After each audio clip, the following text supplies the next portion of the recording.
Welcome everyone to Not That Media. My name is John, and in this series of videos I will be giving 31 film recommendations across 31 days. I'll be giving brief, spoiler-free synopsis and highlighting a particular scene that has made this one of my personal favourite films to watch in October. There will be something funny, something spooky. It won't always be Halloween, but there will be certainly some scary stuff in there. So come along with me as I count down my 31 days of Halloween.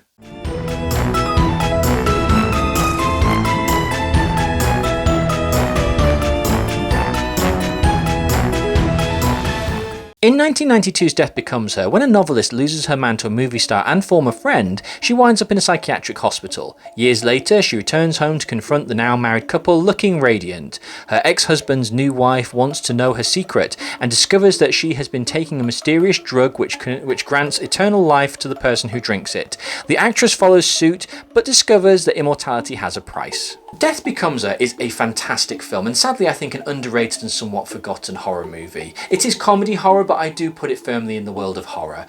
Bruce Willis, Meryl Streep and Goldie Hawn are a love triangle for the ages. Their dynamic is fantastic. They are funny, they are terrifying, they are sad, they are heartbreaking. They bring everything to this film, they give 100%, and the special effects, use of makeup and puppetry is second to none. For 1992, this film was way ahead of its time. In order to talk about the scene I do need to give you a little bit of a background in terms of plot in this film. I don't normally like to do this in too much detail, but just to tell you the scene out of context might not actually have the effect it's supposed to. So I don't want to say I'm going to spoil the movie, but there will be minor spoilers in this video. So if it's a film that you want to watch and you don't want any spoilers, I recommend stopping the video and coming back. Or if not, and you're happy for things to give you that little tease, then let's go with it. So 1992's Death Becomes Her is a fantastic movie about the price of beauty and fame and how fickle that is once you start to get the grey hairs and the lines. Once those parts of you start to go south and sag, what does that mean for you, your partner, your relationship, your career, etc.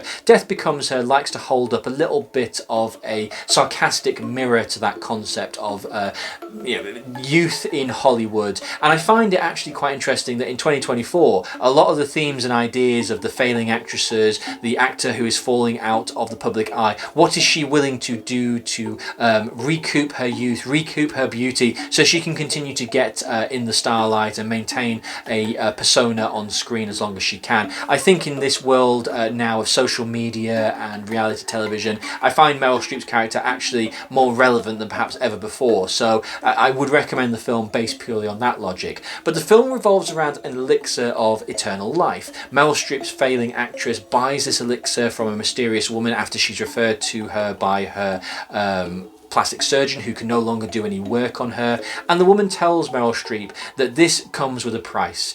She said the words she used is take care of your body, you're going to be together for a very long time. So when a youthified and young and beautiful and perky Meryl Streep comes wandering out of the house, she can't wait to go home to her husband Bruce Willis, who she detests, and leaves him.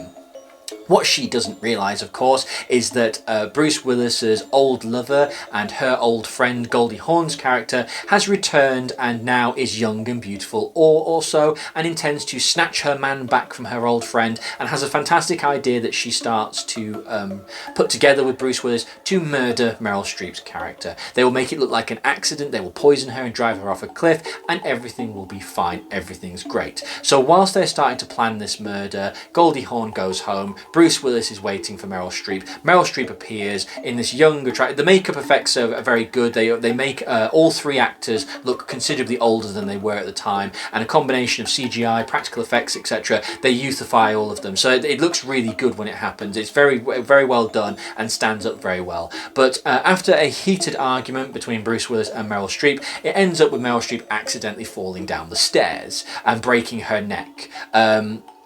It has a fantastic line when Bruce Willis instantly, rather than call the ambulance, calls Goldie Hawn at home and says, "She's dead, I killed her, I pushed her down the stairs, it's fantastic, we can be together." It cuts to Goldie Hawn, who's sitting there, and she says, "What part of our plan did you not understand? And why did you think calling them me instead of the police was a really good idea?" Now, of course, whilst this scene's going on, Meryl Streep sits up in the background with her head twisted round the wrong way. And we learned that this eternal life elixir does freeze your body in a moment in time, but in effect, and this is my opinion, the film does not make this apparent, and my wife shares this opinion, it effectively makes you a zombie. Your body is frozen in time, but it's not that you can never be harmed, it's not that the body can never be damaged and can never wear away. You're effectively a zombie, you're stuck in amber. So Meryl Streep appears with her head twisted round, and of course Bruce Willis thinks, oh my god, she is this wonder of nature, she is this scientific advancement which must be researched, we have to help her. There are more scenes in between which I won't spoil, but ultimately, having discovered or been told that Meryl Streep's character has died, when Bruce Willis is running around the house excited to think, my god, this marvel, Goldie Hawn appears with a bunch of shovels and says, where is she? We need to bury her.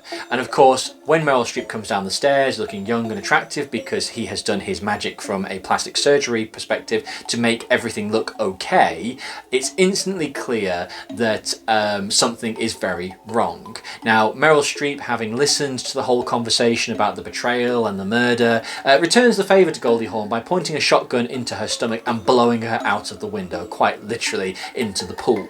Whilst Bruce Willis is screaming and freaking out and Meryl Streep saying, oh please, come on, she brought it on herself, this is the scene I want to talk about. It is a famous scene because Goldie Hawn stands up and has a huge circle in her stomach. Shaun of the Dead completely ripped this off, by the way, with Mary, but Goldie Hawn has a massive circle in her stomach. You can see straight through her. She walks forward, and rather than reacting to anything else, she simply says, look at me, I'm soaking wet. And it becomes obvious at this point in time that Goldie Hawn's character has indeed also drank the elixir that has made her young and beautiful as well. So now we have effectively two zombies fighting for the love of Bruce Willis, and he is stuck in the middle, absolutely terrified, and where is this film gonna go? I wanted to raise this scene as part of my 31 Days of Halloween because I think actually it has a fantastic turn in the movie, this scene. Up until that point in the film, it's been very funny, very dark, but very funny. All the stuff about plastic surgery, eternal life, maintaining beauty, etc, etc.